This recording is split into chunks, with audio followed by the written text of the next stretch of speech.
Hello my dear student, आप सभी का स्वागत है आपके अपनी यूट्यूब चैनल अमित एजुकेशन में।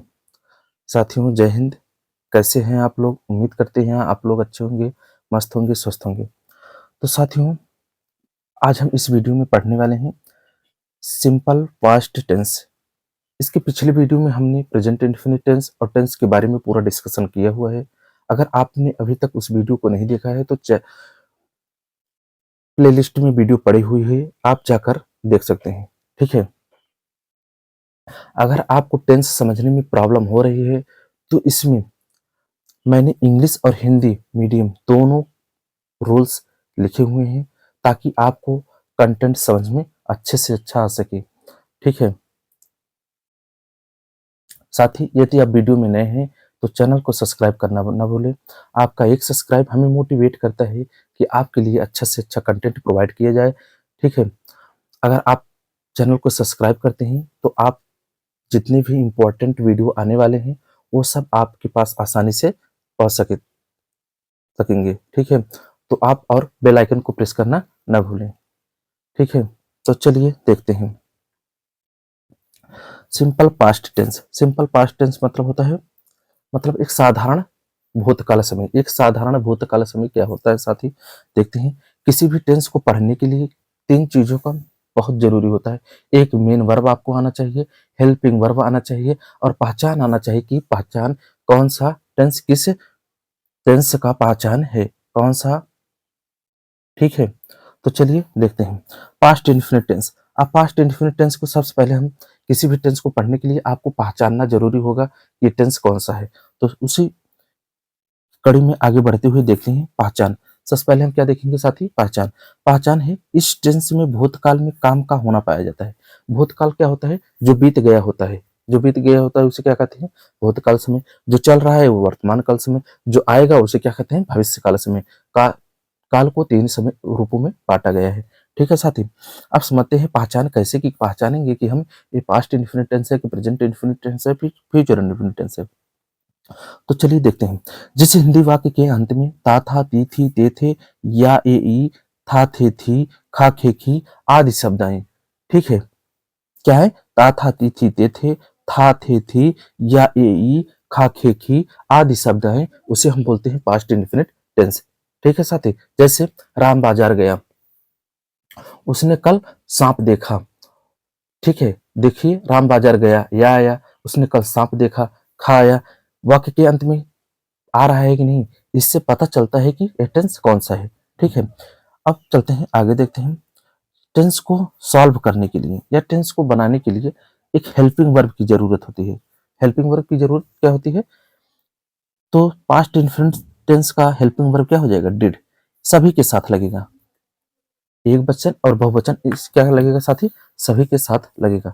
मैंने नोट लिख दिया है, आप लोग ध्यान देंगे किसके साथ नहीं लगेगा और कब नहीं लगेगा। नोट है। नोट क्या है? सिंपल पास्ट टेंस का अनुवाद करते समय सिंपल होगा, मतलब साधारण होगा। साधारण वाक्य में पास्ट टेंस का अनुवाद करते समय वर्ब का सेकंड फॉर्म प्रयोग किया जाता है। साथ ही क्या प्रयोग किया जाता है? वर्ब का सेकंड फॉर्म। आपको फर्स्ट सेकंड थर्ड फॉर्म हम प्रोवाइड कर देंगे शॉर्ट वीडियो के माध्यम से। वर्ब का कौन सा फॉर्म प्रयोग किया जाता है? Second form. ठीक है। सिंपल वाक्य में केवल सिंपल वाक्य मतलब साधारण वाक्य में वर्ब का सेकंड फॉर्म यूज होगा। ठीक है। तो चलिए देखते हैं अब। हर एक टेंस के 6 टाइप्स होते हैं और 6 टाइप्स के अनुवाद को हम नियम और बहुत अच्छे से देखते हुए चलते हैं। पहला है अफर्मेटिव सेंटेंस। अफर्मेटिव सेंटेंस मतलब क्या होता है? साधारण वाक्य। साथ ही क्या होता है? साधारण वाक्य। अफर्मेटिव मतलब होता है साधारण वाक्य। इस सिंपल भी आ जाता है, क्या आ जाता है? सिंपल भी आ जाता है कहीं कहीं, सिंपल सेंटेंस। तो रूल इसका अलग, सब टेंस का अपना अपना नियम होता है। क्या होता है? जैसे निगेटिव का अलग नियम होगा, इंटरोगेटिव का अलग नियम होगा, अफर्मेटिव का अलग नियम होगा। तो उसी नियम पे हम क्या करते हैं? अनुवाद को बनाने का कोशिश करते हैं। ठीक है। तो चलिए देखते हैं नियम क्या है। Subject plus verb second form, verb का second form plus object plus other word. अब इसका हम हिंदी में देख लेते हैं साथी क्या होता है। सब्जेक्ट मीन्स होता है कर्ता साथी। वर्ब मतलब मेन वर्ब इसे बोलते हैं। मुख्य क्रिया का सेकंड फॉर्म, मुख्य क्रिया का सेकंड फॉर्म। ऑब्जेक्ट मीन्स होता है कर्म। अदर मीन्स होता है प्लस दूसरा शब्द। क्या होगा साथी? दूसरे शब्द। क्या हो जाएंगे, दूसरे शब्द। चलिए देखते हैं। आपको इसी नियम पे जितने भी मैंने अनुवाद दिए हैं आपको करना है। बस आपको नियम देखना है, अनुवाद करना है। जैसे तुमने मुझे एक कलम दिया, पहले हम सब्जेक्ट को देखेंगे कि कर्ता कौन सा है। इसमें कर्ता क्या है, तुमने, मतलब यू। कर तुमने की अंग्रेजी क्या होती है, यू। अब दिया, किथा माने दिया, वर्ब है। किथा माने दिया, मुख्य क्रिया का सेकंड फॉर्म। और वर्ब कहाँ होता है, वाक्य के हमेशा अंत में होता है। वर्ब के बिना कोई भी सेंटेंस बनाना इम्पॉसिबल है, असंभव है। ठीक है, क्या है, असंभव है। जैसे तुमने, यू, दिया की स्पेलिंग होता है गिव। गिव मीन्स क्या होना है, देना। तो हमने क्या किया, मुख्य क्रिया का सेकंड फॉर्म। अब मुख्य क्रिया का सेकंड फॉर्म क्या हो जाएगा, गिव का सेकंड फॉर्म होता है give. You give me, me मतलब होता है मुझे। क्या दिया, ए पेन। क्या दिया साथी, a pen. You gave me a pen, तुमने मुझे एक कलम दिया। ठीक है साथी, उम्मीद करते हैं आपको समझ में आ रहा होगा। बस आपको नियम देखना है, नियम पे अनुवाद करना है। सीता ने मुझे हिंदी पढ़ाई, इसमें कर्ता क्या है। अगर आपको कर्ता पहचानना नहीं आ रहा है तो क्या करेंगे, वाक्य में कौन, कैसे, क्या करके प्रश्न पूछेंगे तो जो आंसर निकल के आएगा वही कर्ता हो जाएगा। जैसे कौन, किसने उसे हिंदी पढ़ाई, किसने मुझे हिंदी पढ़ाई, किसने मुझे हिंदी पढ़ाई, तो सीता ने। तो कर्ता निकल के आ रहा है सीता, तो क्या हो जाएगा, सीता कर्ता। उसके बाद मुख्य क्रिया का सेकंड फॉर्म, पढ़ाना। पढ़ाना का सेकंड फॉर्म, पढ़ाना होता है टीच। पढ़ाना क्या होता है, टीच। टीच का सेकंड फॉर्म होता है टॉच, TOUGH, टी। सीता टॉट। मी मतलब क्या होता है, मुझे। मी मतलब क्या होता है, मुझे। क्या पढ़ाई, Hindi. Sita taught me Hindi.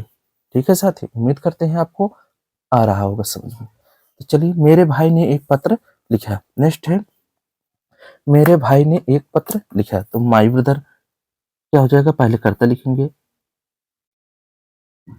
My brother. लिखा, अंत में आ रहा है खाके की, इसमें आया ई, इसमें आया या। अभी हमने पहचान पढ़ा, खाके की, ताती थी, थे, था थे थी, या ई सब आएंगे तो क्या हो जाएगा, पास्ट इंडेफिनिट टेंस हो जाएगा। इसमें माई ब्रदर सब्जेक्ट हो गया, कर्ता हो गया माई ब्रदर। उसके बाद मुख्य क्रिया का सेकंड फॉर्म।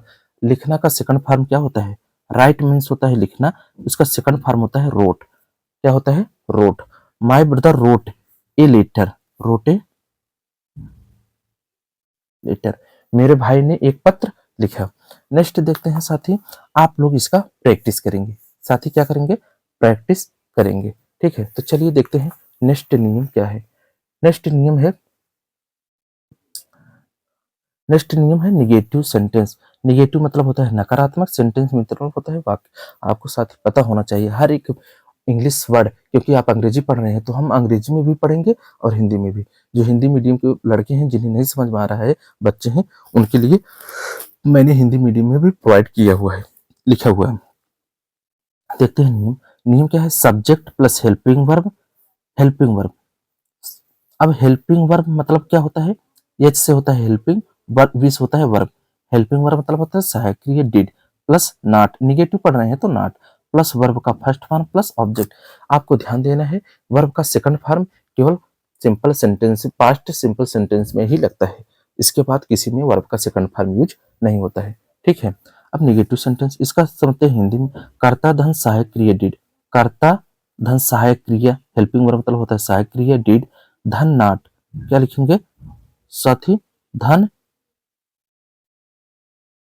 नॉट क्या हो जाएगा, धन मुख्य क्रिया का फर्स्ट फॉर्म धन कर्म। ठीक है साथी, इसका भी जैसे देख लेते हैं। बस आपको नियम देखना है, नियम को अच्छे से रिवाइव करना है और पढ़ना है। नोट, अब सभी वर्ब का फर्स्ट फॉर्म प्रयोग होगा। आप जितने भी वर्ब, जितने भी टेंस का अनुवाद करेंगे, सब में क्या प्रयोग होगा साथी, वर्ब का फर्स्ट फॉर्म। जैसे तुमने मुझे कलम नहीं दिया, तुमने, यू, इसमें करता क्या है, तुमने, यू। अब देखिए नियम क्या लिखा है, subject plus helping verb did, सहायक क्रिया did, you did, you did. उसके बाद क्या लिखा है, नॉट, नॉट। अब मुख्य क्रिया का क्या लगेगा, मुख्य क्रिया का फर्स्ट फॉर्म। गिव का दिया का क्या होता है, गिव। क्या होता है, give. You did not give me, pen, you did not give me pen.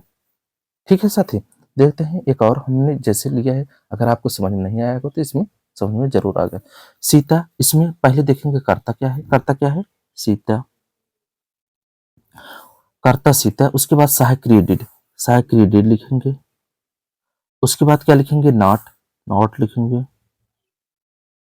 उसके बाद वर्ब का फर्स्ट फॉर्म, पढ़ाना, पढ़ाना का फर्स्ट फॉर्म क्या होता है, टीच, और सेकंड फॉर्म क्या होता है, टॉट, टीच मी, मी मतलब मुझे, क्या पढ़ाई, हिंदी। ठीक है साथी, उम्मीद करते हैं आपको समझ में चीजें आ रही होंगी। तो चलिए देखते हैं तीसरा, तीसरा क्या है, इंट्रागेटिव सेंटेंस। अब इंट्रागेटिव सेंटेंस साथी क्या होता है, इंट्रागेटिव मतलब होता है प्रश्नवाचक वाक्य। अब प्रश्नवाचक वाक्य में दो होते हैं, एक जब प्रश्नवाचक शब्द वाक्य की शुरुआत में आएगा और एक जब प्रश्नवाचक शब्द वाक्य के बीच में आएगा। तो पहले हम देखते हैं जब प्रश्नवाचक शब्द वाक्य की शुरुआत में आएगा तो उसका अलग नियम होता है और बीच में आएंगे तो अलग नियम होता है। पहले हम देखते हैं प्रश्नवाचक शब्द जब शुरुआत में आए, जब प्रश्नवाचक शब्द वाक्य के शुरू में आए तब क्या होता है, तब नियम होता है। नियम क्या होता है, helping verb did plus subject plus verb का फर्स्ट फॉर्म प्लस ऑब्जेक्ट, उसके बाद क्वेश्चन मार्क्स लगा देंगे। ठीक है, अब इसका हिंदी में क्या होता है, सहायक क्रिया डिड प्लस कर्ता प्लस मुख्य क्रिया प्लस कर्म होता है साथी। ठीक है साथी, अब इसी नियम पे आपको अनुवाद करना है, देखिए कैसे करते हैं। अब समझते हैं क्या, देखिए प्रश्नवाचक शब्द इसे बोलते हैं, क्या, क्यों, कैसे, कहाँ, कब, ये सब क्या होते हैं, प्रश्नवाचक शब्द होते हैं साथी। क्या पहले आया है, तो अगर क्या पहले आएगा तो अभी हमने किया है, पहले सहायक क्रिया डिड लिखेंगे, तो पहले सहायक क्रिया क्या लिखेंगे साथी, डिड, पहले सहायक क्रिया क्या लिखेंगे, डिड, उसके बाद क्या लिखेंगे, कर्ता, कर्ता कौन है, रमेश, डिड रमेश, डिड रमेश, मुख्य क्रिया पीटा, beat, did Ramesh beat, beat मतलब पीटना होता है, that boy,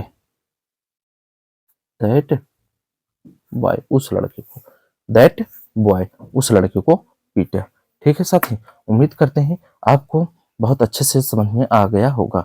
did Ramesh beat that boy, that का प्रयोग यहाँ क्यों हुआ है, क्योंकि यहाँ आया है उस लड़के से, क्या आया है, उस लड़के को, इसलिए दैट का प्रयोग हमने किया है। ठीक है, अब देखते हैं क्वेश्चन, नियम नंबर 4, नियम नंबर 4 क्या है साथी। अब हमने पढ़ा इंट्रोगेटिव सेंटेंस पढ़ रहे हैं, इसमें दो होते हैं, एक जब प्रश्नवाचक शब्द वाक्य की शुरुआत में आता है तो हमने अनुवाद कर लिया। अब दूसरा होता है जब प्रश्नवाचक शब्द वाक्य के कहाँ आता है, बीच में आता है साथी, कहाँ आता है, बीच में, तो उसका अलग नियम होता है। नियम क्या होता है साथी, पहले क्वेश्चन वर्ड, जो प्रश्नवाचक शब्द बीच में आएगा होगा उसकी अंग्रेजी हम पहले लिखेंगे, तो नियम question word plus helping verb did plus subject plus verb plus object. अब प्रश्नवाचक शब्द, क्वेश्चन वर्ड को हिंदी में कहते हैं प्रश्नवाचक शब्द, प्लस हेल्पिंग वर्ब को बोलते हैं सहायक क्रिया डिड, प्लस सब्जेक्ट को बोलते हैं कर्ता, मेन वर्ब मतलब मुख्य क्रिया, प्लस कर्म को बोलते हैं मतलब ऑब्जेक्ट, ऑब्जेक्ट मतलब क्या होता है साथी, कर्म होता है। ठीक है, अब देखते हैं इसका जैसे समझते हैं, बहुत ही आसानी से आपको समझ में आ जाएंगी चीजें, मुझे पता है। तुम्हारे पिताजी कानपुर कब गए, कब एक क्या है, प्रश्नवाचक शब्द है, पूछ रहा है कि कब गए। जब वाक्य में प्रश्न पूछा जाए तो समझ जाइए कि वो प्रश्नवाचक शब्द है। अब कब गए, कब की अंग्रेजी होती है व्हेन, कब की अंग्रेजी होती है व्हेन, उसके बाद प्रश्नवाचक शब्द सहायक क्रिया डिड। आप जैसे नियम है वैसे ही अनुवाद करते हुए चलेंगे, बिल्कुल आपका गलत नहीं होगा। व्हेन डिड, उसके बाद सहायक क्रिया डिड के बाद कर्ता, तुम्हारे पिताजी, your father, your father, when did your father, गए, किथा माने गए, गो, गो माने जाना, गो, गो माने जाना, when did your father go to Kanpur, go to Kanpur. ठीक है साथी, आप क्वेश्चन मार्क्स लगा देंगे। ठीक है, व्हेन कब, डिड मतलब सहायक क्रिया, कर्ता योर फादर, गो मतलब मुख्य क्रिया, और कानपुर मतलब ये क्या है, कर्म है, कानपुर जाना क्या है, उनका कर्म था।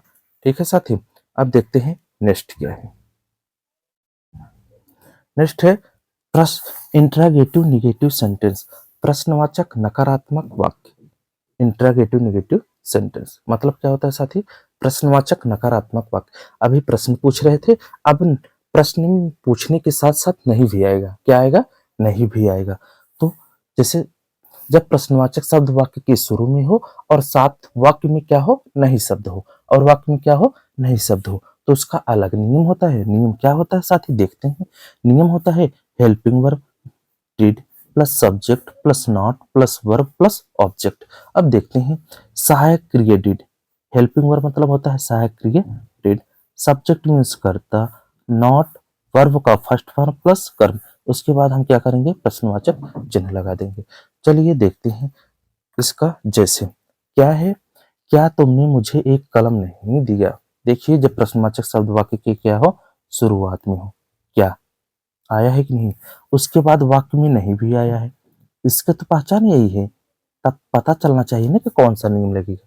जब प्रश्नवाचक शब्द वाक्य की शुरुआत में है और नहीं शब्द आया हो, तब नियम ये लगेगा। कौन सा नियम लगेगा, सहायक क्रिया डिड कर्ता नॉट वर्ब और कर्म। ठीक है, तो चलिए देखते हैं। पहले सहायक क्रिया, आप जैसा नियम है वैसे आप लोग करते हुए चलेंगे। सहायक क्रिया डिड लिखेंगे, कर्ता क्या है, यू, यू मतलब तुम या तुमने होता है, डिड यू, उसके बाद नॉट लिखेंगे, आंख मूंद कर आप जैसे दिया गया है वैसे ही लिखते हुए चलेंगे। वर्ब का फर्स्ट फॉर्म, देना का फर्स्ट फॉर्म, गिव मीन्स होता है देना, इसका सेकंड फॉर्म होता है give. You did you not give, did you not give me, me मतलब क्या होता है, मुझे, ए पेन एक कलम, ए पेन एक कलम दिया, did you not give me a pen, क्या तुमने मुझे एक कलम नहीं दिया। ठीक है साथी, प्रश्नवाचक चिन्ह लगाएंगे, नहीं तो आपका सेंटेंस गलत हो जाएगा। ठीक है, देखते हैं लास्ट नियम क्या है। लास्ट नियम है साथी, लास्ट नियम है नियम नंबर 6। अब इसको कैसे पहचानेंगे सर, यह कहाँ नियम लगेगा, चलिए बताते हैं कहाँ लगेगा। जब प्रश्नवाचक शब्द वाक्य के बीच में हो, जब प्रश्नवाचक शब्द वाक्य के बीच में हो और वाक्य में क्या हो, नहीं शब्द हो, वाक्य में क्या हो साथी, नहीं शब्द हो, तब नियम नंबर 6 लगेगा। अब नियम क्या है देखते हैं। पहले क्वेश्चन वर्ड की अंग्रेजी, पहले क्वेश्चन वर्ड जो दिया रहेगा उसकी अंग्रेजी, जैसे यहाँ क्यों दिया है, पहले इसकी अंग्रेजी लिखेंगे, plus helping verb did plus subject plus not plus verb का फर्स्ट फॉर्म प्लस ऑब्जेक्ट। तो चलिए देखते हैं साथी क्या होता है।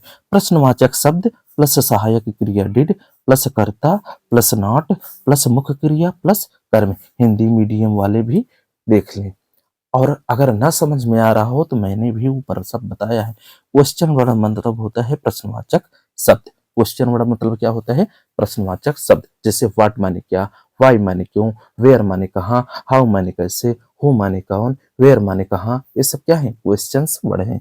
ठीक है, उसके बाद सहायक क्रिया डिड, उसके बाद कर्ता, उसके बाद नॉट, उसके बाद मुख्य क्रिया का फर्स्ट फॉर्म, उसके बाद कर्म। तो चलिए देखते हैं। अध्यापक ने मुझे हिंदी क्यों नहीं पढ़ाई, अनुवाद दिया है, अध्यापक ने मुझे हिंदी क्यों नहीं पढ़ाई। बस आपको नियम देखना है, नियम। अब पहले वाक्य देखेंगे। देखिए जब प्रश्नवाचक शब्द वाक्य के बीच में आए, बीच में आया है जी सर, और वाक्य में नहीं शब्द आया है, बिल्कुल नहीं शब्द आया है, तो नियम नंबर 6 का यूज करेंगे।